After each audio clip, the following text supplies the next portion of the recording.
कैसे हो भाइयों। मैं अर्जुन और आज 23 फरवरी से आपकी हिस्ट्री की क्लास भी स्टार्ट हो रही है, ठीक है। और ये क्लास आपकी यूपीएसआई, पीसीएस और आपके जो 1 अगस्त को एग्ज़ाम आ रहा है आरओ और एआरओ का, इन दोनों तीनों परीक्षाओं में सहायक साबित होगी, ठीक है। तीनों परीक्षाओं में काम आएगी आपके क्लास हिस्ट्री की, ठीक है। ये भी कवर हो जाएगा इससे, यूपीएसआई का भी और पीसीएस का भी और आरओ और एआरओ के लिए भी आपकी हिस्ट्री, तीनों हिस्ट्री, ठीक है। आपकी प्राचीन, मध्य और आधुनिक वाली तीनों कवर कर दूंगा, ठीक है। चलिए शुरू करते हैं। देखिए, इतिहास इतिहास 2 भागों में बटा हुआ है हमारा। एक तो भारतीय जो हमारे यहाँ का है अपना, और एक विश्व का, ठीक है। 2 इतिहास हैं, भारतीय और विश्व। तो हमें पहले भारतीय इतिहास पढ़ेंगे, ठीक है। भारतीय भी 3 भागों में बटा हुआ है, ठीक है। कौन कौन से में? एक तो प्राचीन, मध्यकालीन और आधुनिक, ठीक है। 3 भागों में बटा हुआ है इतिहास, प्राचीन में, मध्यकालीन में और आधुनिक में। तो हम पहले प्राचीन पढ़ेंगे, ठीक है। प्राचीन से शुरुआत करेंगे, ये फर्स्ट, ये सेकंड, ये थर्ड और ये फोर्थ पर, ठीक है भाइयों। चलिए आगे चलते हैं। जो प्राचीन भारत है उसके अध्ययन के स्रोत क्या क्या हैं, ठीक है। उसके अध्ययन के स्रोत देख लेते हैं पहले हम। तो पहला उसका साहित्यिक है और दूसरा पुरातात्विक। पुरातात्विक मतलब जो पुरानी उनसे प्राप्त किया गया है इतिहास, जैसे हड़प्पा सभ्यता होगी, ठीक है। इनसे प्राप्त जो इतिहास है उसे पुरातात्विक इतिहास कहते हैं, ठीक है। और ये साहित्यिक है। साहित्यिक में देख लेते हैं क्या क्या आते हैं। और पुरातात्विक में आते हैं अभिलेख, और ये भवन स्मारक, और आपका ये क्या, मुद्रा। तो इसमें पुरातात्विक में अभिलेख, मुद्रा और भवन स्मारक आते हैं, ठीक है। और साहित्यिक में देसी और विदेशी साहित्य, ठीक है। देसी साहित्य में धार्मिक और गैर धार्मिक। अब विदेशी साहित्य में देख लेते हैं क्या क्या आते हैं। यूनानी और चीनी और अरबी फारसी, ये विदेशी साहित्य हो गया, ठीक है। और इसमें देसी में धार्मिक और गैर धार्मिक। धार्मिक कौन कौन से हैं? ब्राह्मण, बौद्ध और जैन, ठीक है। और गैर धार्मिक में लौकिक में कौन कौन से? कहानी, उपन्यास और आपके नाटक और एकांकी। तो आप स्ट्रक्चर समझ गए होंगे प्राचीन भारत के अध्ययन के स्रोत की, ठीक है। तो हम पहले यहाँ से स्टार्ट करेंगे, ब्राह्मण, धार्मिक, देसी और साहित्यिक, ठीक है। पहले इनको ले लेते हैं, इनके सबके फर्स्ट, ठीक है। आगे चलते हैं।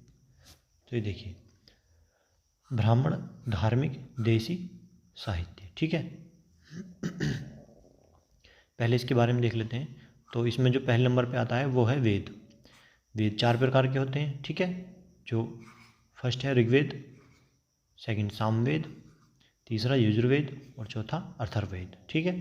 फर्स्ट नंबर पर वेद आते हैं, सेकंड पर ब्राह्मण ग्रंथ, नंबर 3 पर आरण्यक, नंबर 4 पर उपनिषद और वेदांत, ठीक है। और नंबर 5 पर वेदांग और सूत्र साहित्य, ठीक। और नंबर 6 पर स्मृति ग्रंथ, ठीक है। और नंबर 7 पर पुराण। ये ब्राह्मण, धार्मिक, देसी साहित्य के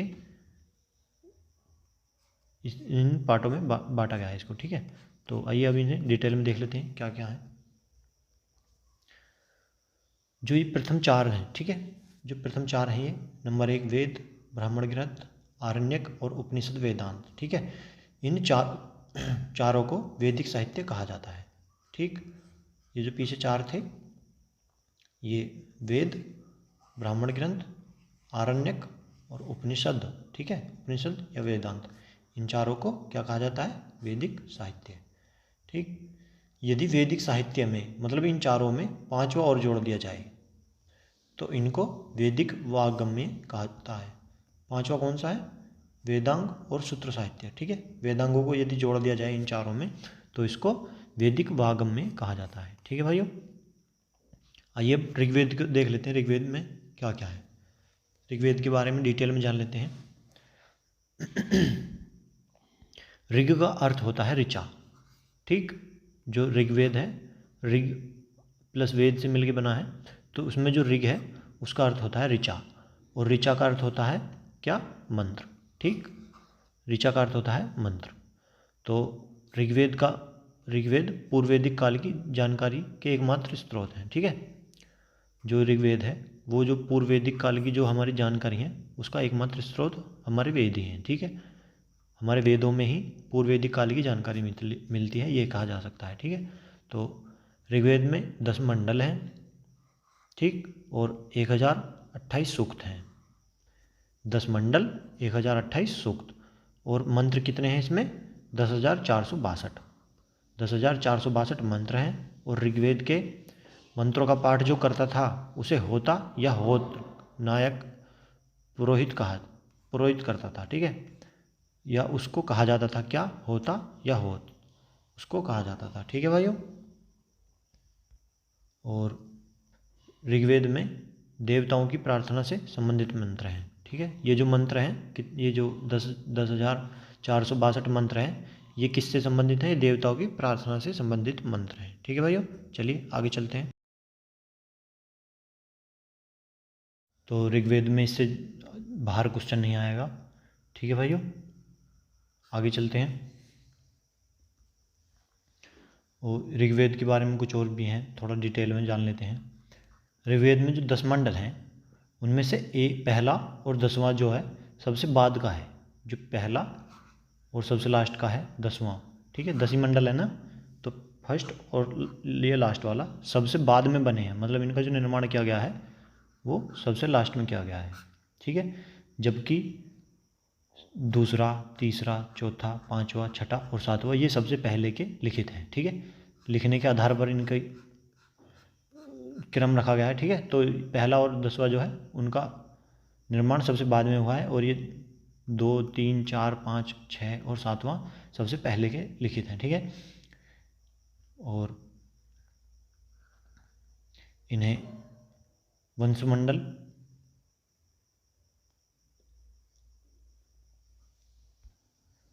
या हृदय मंडल भी कहा जाता है, ठीक है। और ऋग्वेद के कुछ मंत्र की रचना उस समय की कुछ महिलाओं ने भी की थी, ठीक है। और यदि आपके क्वेश्चन में ये गार्गी आ जाए, गार्गी महिला, तो ये ऋग्वेद से जुड़ी हुई नहीं है, ठीक है। ये गार्गी महिला है, ये ऋग्वेद से जुड़ी हुई नहीं है, यह उत्तर वैदिक काल की महिला है, ठीक है। तो क्वेश्चन ऐसे आ जाएगा तो इनको ऋग्वेद में नहीं ऐड करना है, ठीक है। और ये कहाँ पे है? ये उत्तर वैदिक काल में मिलेगा इनका, वो जो नाम आया है इनका वो उत्तर वैदिक काल में है, ठीक है। तो आगे चलते हैं। आगे आता है सामवेद, हमारे वेदों में से दूसरे नंबर पर सामवेद है, ठीक है। इसके बारे में जान लेते हैं। सामवेद के मंत्रों का पाठ करने वाले को उद्गाता कहा जाता है, ठीक है। जो उनके मंत्रों, सामवेद में जो मंत्र थे उनका पाठ करने वाले को क्या कहते थे? उद्गाता, ठीक है। जो पुरोहित था वो पुरोहित होते थे और उनको उद्गाता कहा जाता था। भारतीय संगीत की शुरुआत सामवेद से मानी जाती है, ठीक है। जो हमारा भारतीय संगीत है, ठीक, उसकी शुरुआत, ठीक है, जो स्टार्टिंग है उसकी वो किससे मानी जाती है? सामवेद से, ठीक है। तो ऐसा क्वेश्चन बन सकता है कि भारतीय संगीत की शुरुआत कहाँ से मानी जाती है, कहाँ से हुई? तो उत्तर क्या होगा? सामवेद से। आगे चलते हैं। आगे नंबर 3 पर जो वेद है वो है यजुर्वेद। इसके बारे में देख लेते हैं। यज्ञ संबंधी विधि नियम बताए गए हैं, ठीक है। इसमें यज्ञ संबंधी विधि नियम बताए गए हैं, ठीक है। इसके मंत्रों का पाठ अधर्व्यु नामक पुरोहित करता था। जो इसके मंत्रों का पाठ करता था उसे अधर्व्यु कहा जाता था और वो पुरोहित होता था, ठीक है। और यह एकमात्र ऐसा वेद है जो गद्य और पद्य दोनों में लिखा हुआ है, ठीक है। तो क्वेश्चन कैसे बनेगा? ऐसा कौन सा एकमात्र वेद है जो गद्य और पद्य दोनों में लिखा हुआ है? तो वो कौन सा है? यजुर्वेद, ठीक है भाइयों। आगे चलते हैं। इसके 2 भाग देखने को मिलते हैं, मतलब इसको भी 2 भागों में बांटा गया है। वो 2 कौन कौन से हैं? पहला है कृष्ण यजुर्वेद, ठीक है, कृष्ण यजुर्वेद, और दूसरा है शुक्ल यजुर्वेद। इसे वाजसनेयी संहिता भी कहा जाता है, ठीक है। किसे? शुक्ल यजुर्वेद को और ये किसका पार्ट है, यजुर्वेद का, ठीक है। तो इसे वाजसनेयी संहिता भी कहा जाता है। आगे चलते हैं। अगला जो और आखिरी वेद है वो है अथर्ववेद, ठीक। ये चौथा वेद है और अथर्ववेद इसका नाम है। तो इसमें जादू टोना भूत प्रेत संबंधी बातें देखने को मिलती हैं, ठीक। जादू टोना भूत प्रेत संबंधी बातें देखने को मिलती हैं। इसे वेद त्रयी में शामिल नहीं किया गया है, ठीक है। इसे वेद त्रयी में शामिल नहीं किया। वेद त्रयी में कौन कौन से हैं, ऋग्वेद, सामवेद और यजुर्वेद, ठीक है। अथर्ववेद को वेद त्रयी में शामिल नहीं किया गया। वेद त्रयी उन तीनों को ही कहते हैं, ठीक है। स्टार्टिंग के जो 3 हैं, ठीक है, उन्हें वेद त्रयी कहते हैं, उसमें ये शामिल नहीं है, ठीक है। और अथर्ववेद सबसे बड़ा, सबसे बाद का लिखा हुआ वेद है, ठीक है। वो इससे पहले ही लिखे जा चुके थे और ये सबसे लास्ट में लिखा गया है, ठीक है, इसलिए इसको चौथे नंबर पर रखा गया है। और ये सबसे बाद का वेद है। सबसे बाद का वेद कौन सा है, अथर्ववेद। ऐसे क्वेश्चन बनेगा। आगे चलते हैं। इसमें अंग और मगध जैसे राज्यों का उल्लेख मिलता है, ठीक है, इसलिए यह बाद का लिखा हुआ वेद है। और इसमें किस किस राज्यों का उल्लेख मिलता है, अंग और मगध राज्यों का उल्लेख मिलता है, ठीक है भाइयों। आगे चलते हैं। अब ब्राह्मण ग्रंथ के बारे में देख लेते हैं। ब्राह्मण ग्रंथ जो सेकंड नंबर पर थे, पहले पर वेद, सेकंड पर वो, ठीक है। अब ब्राह्मण ग्रंथ देख लेते हैं। गद्य शैली में ब्राह्मण ग्रंथ की रचना हुई, ठीक है। जो ब्राह्मण ग्रंथ की रचना हुई वो गद्य में हुई, ना कि पद्य में, ठीक। आगे चलते हैं। वेदों को समझने के लिए ब्राह्मण ग्रंथों की रचना की गई। जो वेद लिखे हैं, वेद हैं हमारे चारों, उनकी भाषा को समझने के लिए, क्योंकि उनको समझना अच्छे खासे किसी के बस की नहीं है, ठीक है। तो उनको समझने के लिए ब्राह्मण ग्रंथों की रचना की गई। प्रत्येक वेद से जुड़ा हुआ कोई ना कोई ब्राह्मण ग्रंथ है, ठीक। प्रत्येक वेद से को समझाने के लिए अलग अलग ब्राह्मण ग्रंथ बनाए गए, ठीक है। आज देखते हैं किस वेद के लिए कौन सा ब्राह्मण ग्रंथ बना है, ठीक है।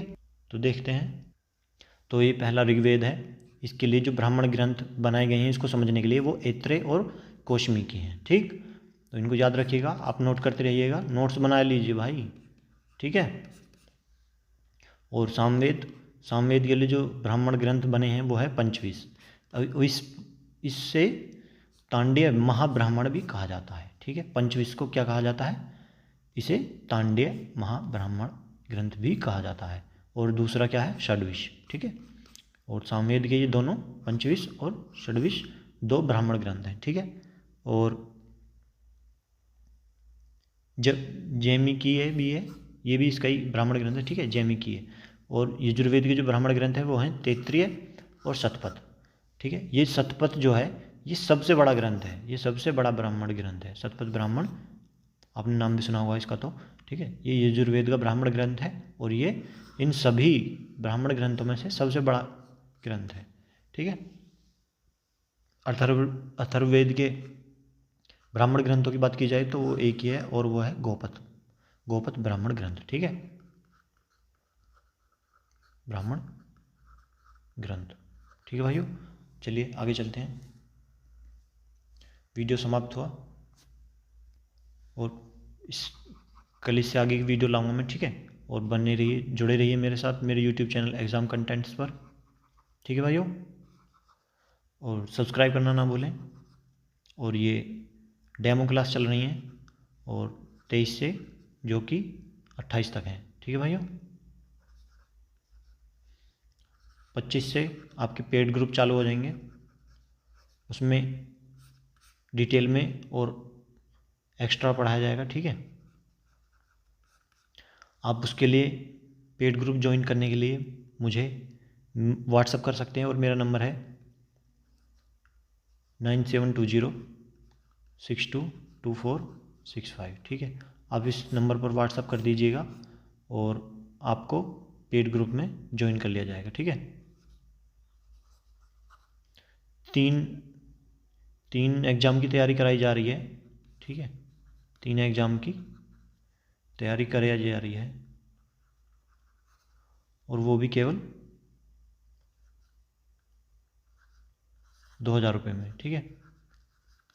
सबसे सस्ता है भाइयों और पूरा डिटेल में पढ़ा जाएगा, पूरा कराया जाएगा और एग्ज़ाम डेट तक